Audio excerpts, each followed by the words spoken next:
and for my third food presentation, I decided to do focaccia bread. Focaccia bread is originally thought to have started in Italy, but it kind of has a rocky history due to the fact that other cultures, like ancient Greece, had a lot of bread in their cooking, so it's kind of hard to say who started it. It's possibly made by, I'm not going to try to pronounce that. It was a settlement in Italy that they thought to have started it. And then focaccia means panes focaces. I'm so sorry. Which means fireplace bread or center bread, which they think it was originally made on a fireplace in the center, hence the name focaccia. And then now you can find focaccia bread in many different names. When I was reading, there was some in Spain and a few other places where naturally Italians immigrated to. So it ended up being changed as many other foods end up being.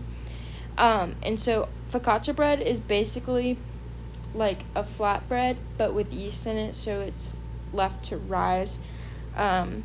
So that's what it's been compared to. Culturally, Roman Catholic Church is found having focaccia bread at many of its religious festivals. And then traditionally it's topped with olive oil, spices, and herbs, but now can be found with a lot of different stuff in it. It can be found used for sandwiches. It can be found with olives and tomatoes in it. Actually, in many parts of Italy, you can find it with olives and tomatoes in it. And many other things that people have decided to do, like make pizza with it. And I found this interesting that focaccia pizza has become something that people do, but focaccia is over 2,000 years older than pizza. But a lot of people do compare focaccia bread and dough to pizza dough. The ingredients, this was the recipe that I used. I attempted to make it by myself, so it came out a little bit interesting, but this was the recipe I used. So it was 1/4 of an ounce of active dried yeast, 2 teaspoons of honey, 5 cups of all-purpose flour, 5 teaspoons of salt, or 1 tablespoon of a different kind of salt. It's specified, I guess one comes out more prevalent than others in dishes. And then 6 tablespoons of extra olive oil. I definitely ended up using, I feel like, a lot more than that.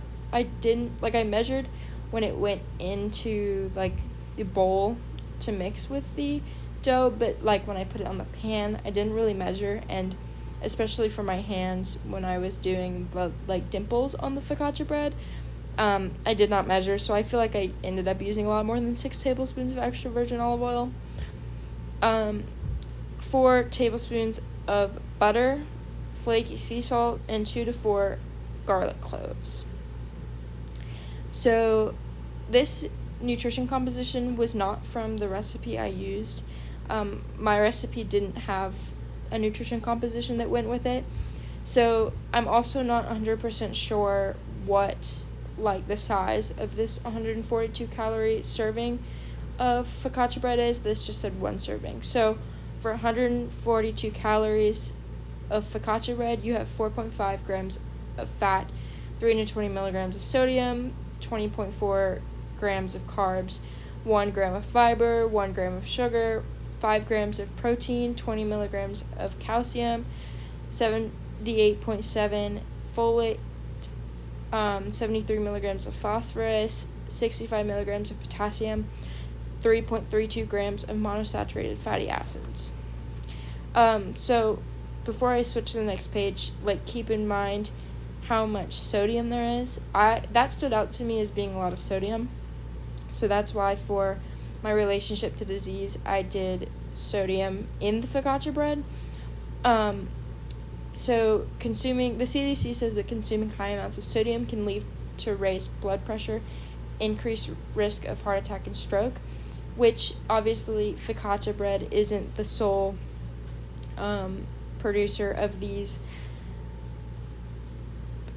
events, but if you consume focaccia bread often, it could contribute. And I also noticed that it was interesting, in the focaccia bread you could control how much sodium there is in it by not adding as much salt to the actual bread, or not adding flaky salt on top, stuff like that. So I thought that was interesting. Also, while I was doing my research to decide how to fill this slide out, olive oil actually also can contribute in reducing things like heart attack and can be heart healthy, which I thought was really interesting. So for agriculture, I did the olive oil portion of focaccia bread, which olive oil is very popular in lots of Italian dishes. So I just thought that sounded right to do. So olives are harvested at different times depending on what hemisphere you're in. So in the northern hemisphere, they're harvested in October and November, and in the southern hemisphere, they're harvested in May and June, to reach peak freshness and have as many packed nutrients as possible into the olives. And then agriculturally, making olive oil is relatively unstable. Unsustainable. It uses a lot of water. It has a very, very high water consumption rate. It takes 1,729 gallons of water to produce 1 pound of olive oil, which is a lot of water. It also has a high carbon footprint. So it's very delicious, but it also can do things like this, and it also contributes to erosion of soil and land. Here is from the recipe that I did. First, you would add the yeast, honey, and lukewarm water into a bowl and let it sit for 5 minutes. This is to test if your yeast is still good. By the end of the 5 minutes, it should become kind of cloudy and bubbly almost. If it doesn't, then your yeast is most likely bad, so you need to get different yeast or start over. And then after that, you would add flour, salt, and mix until a dough forms. You don't want any streaks of dry flour in the dough. And then next, you would take a bigger bowl and pour olive oil into it. This is where I kind of probably went off script with the olive oil, and used more than suggested, I guess, because I just poured it in.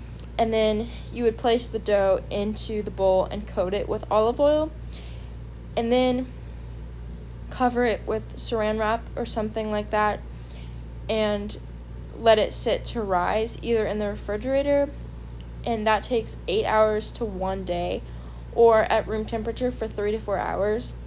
I did this the last day I was at home before I came back to school, so I was kind of in a rush. So I did the room temperature for 3 to 4 hours, and I don't know if it doubled in size. It may not have, and I'll explain why I think that later. And then the next step is to butter a baking pan and add olive oil to it. It wanted to make sure that the dough did not stick to the pan at all.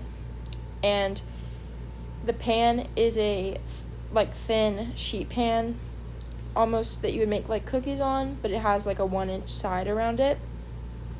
And then you would take the dough and basically almost deflate it in the pan a little bit, and then let it rise for another 1.5 to 4 hours uncovered. And then preheat the oven for 450 degrees once it's been 1.5 to 4 hours, and then stretch the dough to fit the pan.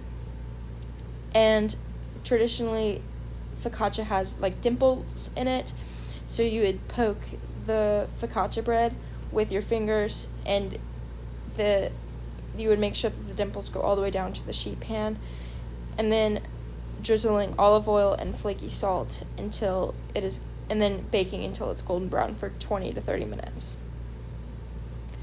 I really enjoyed the focaccia bread. It was my first time making focaccia bread. Kind of like I said, I don't think it was exactly how it should have been.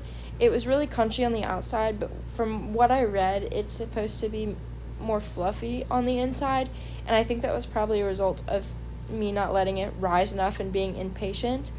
But it was really, really good, and I would love to try it again. Here is the focaccia bread I made. You can see the salt on top and the dimples, and you can see how it's like crunchier on the edges. And here are my references.